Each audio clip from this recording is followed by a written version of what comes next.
U kthejmë në studio për të folur në lidhje me gjendjen në Izrael edhe në Iran, atje ku po zhvillohet një luftë, u tha se do të ketë një arpushim, mirë po sa po zbatohet ky arpushim me mua në lidhje direkte. Është gazetari nga Turqia, Sokol Bra. Zotri Bra, faleminderit shumë që pranuat që t'jeni pjesë e Infodes. Përshëndetje, është kënaqësi gjithmonë. Neve po i shohim çdo ditë to zhvillimet që kanë të bëjnë me luftën atje, mirë po sa po respektohet arpushimi i shumë flitur që është bërë ndërmjet të dyja vendeve. Ne pam vetëm 2 orë gjysmë pas arpushimit që pati një sulm nga Irani. Sa po zbatohet ky arpushim? Po në fakt edhe fillimi i kësaj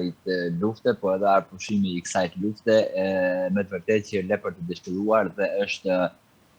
jo në atë retorikën klasike të marrëdhënieve ndërkombëtare të ndërhyjë domethënë të shpalljes luftën janë tjetrit. Në fakt as Izraeli dhe as Irani nuk kanë shpall luftë njëri tjetrit ende, edhe pse lufta u hap, filloi, mbaroi dhe tash bëhet gjallë për një arpushim, ende nuk është shpallur sepse si jetë shpalljet e luftës zyrtare merren në vendim të parlamentit, vendos kryeministri dhe në fund e firmos presidenti, për shembull për në Izrael, kurse për në Iran e firmos deri Suprema Ayatollahu, por në fakt kjo nuk ka ndodhur, por vetë në dëshirën e zotit Trump ose me urdhën e zotit Trump vendos që të kemi një paqe dhe siç e thatë më parë Diaz Ayu që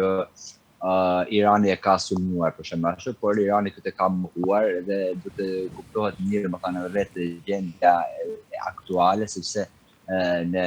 vendet ku ka konflikte dhe ku sidomos ku ka luftë, informacioni i drejtë është shumë problematik dhe le për të dëshiruar shumë sepse dezinformacioni dhe propaganda janë shumë më kryesore se sa vetë lufta, se sa vetë prerja që i duhen njëri tjetrit. Dhe për këtë, nëse shohim atje, domethënë duket sikur ka filluar një armpushim, por edhe ky armpushim me sa marrim të dhëna nga burimet, po ashtu dhe nga media globale, është që në faktin derisa të mbarojnë samiti NATO-s në Hag, atëherë do të kemi domethënë një armpushim, por a do të jetë i qëndrueshëm ky armpushim, a do të na çojnë në një tavulinë të rrumbullake diplomatike që të kemi një paqe me të vërtetë, sepse arpushimet dhe paqet mbledhen në tavolinë, mbledhen kryetarët e aty me shtetet apo presidentët apo grupet e negocimeve, kurse për këtë rast në fakt nuk kemi edhe grupe negocimit, kemi një grup negocimi që flitet që është Katari, por ne mos gabojmë, domethënë 2 orë pasi Irani i hell 6-7 prella një bazë ushtarake në Katar, po Katar është ai kryesor, negociuesi kryesor që përmes tij Trumpi shpalli ditën e domethënë shpalli armpushim. Se sa është reale në vend, po të paktën tani kolegët tanë në rajon në të dy anët thonë që nuk kemi domethënë prella tani të paktën atje ku gjenden ato, por sa do të jetë i qëndrueshëm do ta shohim në vijim. Sokol, teksa po flasim neve po mbahet samiti i NATO-s, a do besoni që do të ketë rol për formimin e një paqe ndërmjet këtyre dy vendeve, meqense fjalën kryesore për këtë çështje dihet se kanë Shtetet e Bashkuara të Amerikës. Sa mund të ketë impakt ky samit?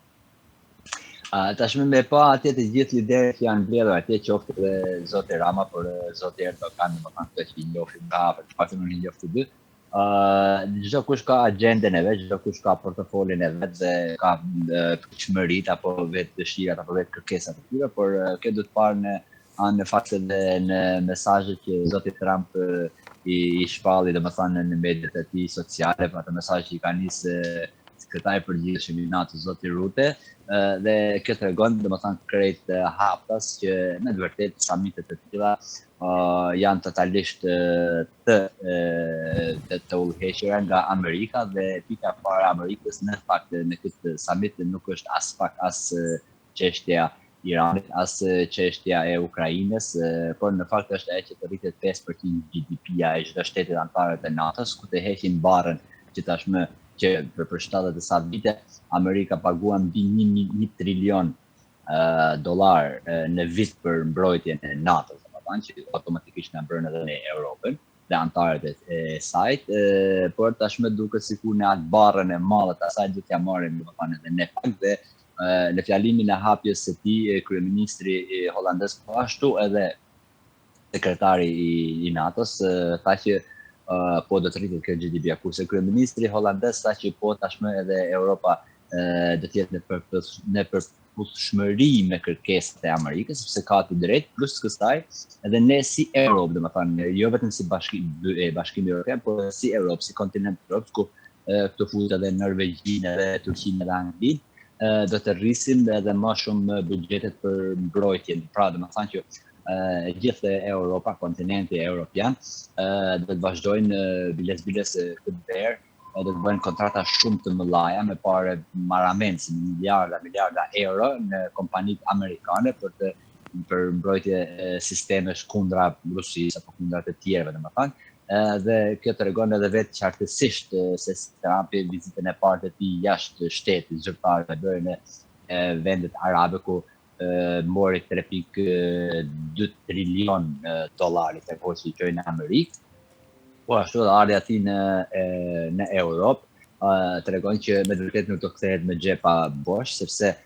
nëse do të mbrojë, thotë është e teoria, nëse do të mbrojnë ju, atëherë do të paguani. Dhe kështu që nëse nuk paguni, nuk ashtu edhe dihet edhe krizma që kishim domethënë në muaj më parë mes Amerikës dhe Europës, domethënë aleat të NATO-s, ku Europa për fjalë që të kemi një ushtri tonë apo të bëjmë një gjë më të madhe, domethënë sepse Amerika një ditë mund të na lejë në rrugë, domethënë nuk do mbron Amerika. Pra, kur flasim për NATO, tika mallore, vendimtare dhe kërkesa e duhur, domethënë që ajo që realizohet në pavarësisht se kemi edhe një proncim zyrtar, domethënë të gjithë anëtarët do të hidhin firmën në të. Normalisht që pikat kryesore të tjera ato që i përkasin Amerikës dhe ato janë normalisht të papranueshme, sepse të gjitha reagimet nëse i shohim qoftë edhe nga kryeministri anglez, po ashtu nga kryeministri gjerman, nga kryeministri spanjoll, se me patjetër domethënë Greqia, Shqipëria të tjerë pro dhe Erdogani, por ato ishin më shumë duke ajoshur pak mendjen edhe zotit Trump, domethënë të tjerë burri i paqes, për na sjellë paqe. Dhe për këtë se sa do të kemi domethënë ndikim tek lufta Izrael Iran apo tek lufta Rusi-Ukrainë, kjo me të vërtetë që do ta shohim finalin domethënë se çfarë do bëhet, por sigur që me sa po duket deri tani është që Trumpi ka një vizion pak më ndryshe nga ato vizionet klasike të NATO-s deri para ardhes së Trumpit, dhe të do të kemi një prioritet të vetë të Trumpit për të treguar me vërtet botës që ajo karizmatiku i tij na ka rënë në fakt edhe në arenën ndërkombëtare të Amerikës dhe të vetë të zotit Trump, do ta ringjallë dhe të tregojë që unë jam më i fortë i botës. Ne teksa po flasim sot është rihapur pra ambasada amerikane në Jerusalem, edhe tha se është hapur për shkak të armëpushimit i cili është bërë atje, mirë po megjithatë punonjësit e qeverisë amerikane ju është ndaluar që të udhtojnë jashtë zonës së Tel Avivit. Si po ju duket e gjithë kjo çështje, ka një armëpushim të për një moment atje, duke ditur që hapja e kësaj ambasade jep një farloj sinjali Sokol, apo jo? Apo patjetër, domethënë hapja e ambasadës apo dërgimi i trupit diplomatik në një vend apo tërheqja e trupit diplomatik në një vend, kjo në gjuhën e diplomacisë klasike, kështu që thënë edhe studentëve të mi në universitet, tregon që ja do kemi luftë apo do kemi paqe, por do të kuptuar edhe kjo që me të vërtetë që deri me tani të paktën në këto konfliktet e fundit nuk është se kemi pasur ndonjë fatkeqësi të madhe kundër trupeve diplomatike, ambasadave apo përfaqësive të ndryshme diplomatike, vetëm Izraeli ka bërë gjëra automatikisht kundër çdo ligji kombëtar dhe ndërkombëtar që ka vrarë, ka gjuajtur në Gaza edhe misionet diplomatike qoftë të Kombeve të Bashkuara, të UNICEF të tjera, kurse nëse shohim Izraelin që nuk ka domethënë luftë, por edhe në prella që ka gjuajtur Irani në Izrael të 12 ditët e para të luftës, domethënë duke që asnjë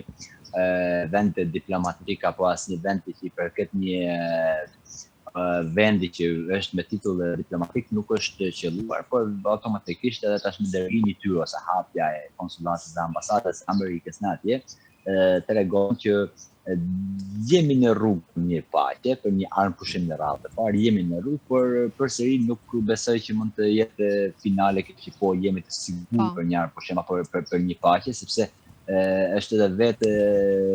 personaliteti i zotit Trump që tashmë këtë thotë kështu, pas një minutë, pas një ore thotë ndryshe, edhe siç e pat edhe dje domethënë ku po hikte në helikopterin e tij që tha pip, tha se di se çfarë po bëjnë ta domethënë pip edhe kjo është që kemi një lider që me të vërtetë na vështirëson pak të analizojmë tamam me ato teoritë tona që kemi qoftë nga ana e gazetarisë, por qoftë nga ana akademike, ato teoritë tona klasike të diplomacisë që një lider nëse flet kështu bën ashtu, kurse tani kemi një lider krejt ndryshe djeza që me të vërtetë i paparashikuar. I paparashikuar. Në fakt ai nga ana e tij është i parashikuar se e lë vetë të rolin e tij, por nga ana e tjerë, domethënë ne vetë e ndjekim. Po, që ne që ndjekim kemi të vështirë biles ishim në një televizion live, në një debat që zgjati një 45 minuta dhe atë që thash në fillim të emisionit pas 30 minutave tha të ndryshme Trump dhe pyet edhe kolegën totore sokol të posi edhe po mirë ta mund analizoj atë që thot Trump dhe jo atë që unë sa të di në pranimin e Trump. E vërtet ashtu është për shkak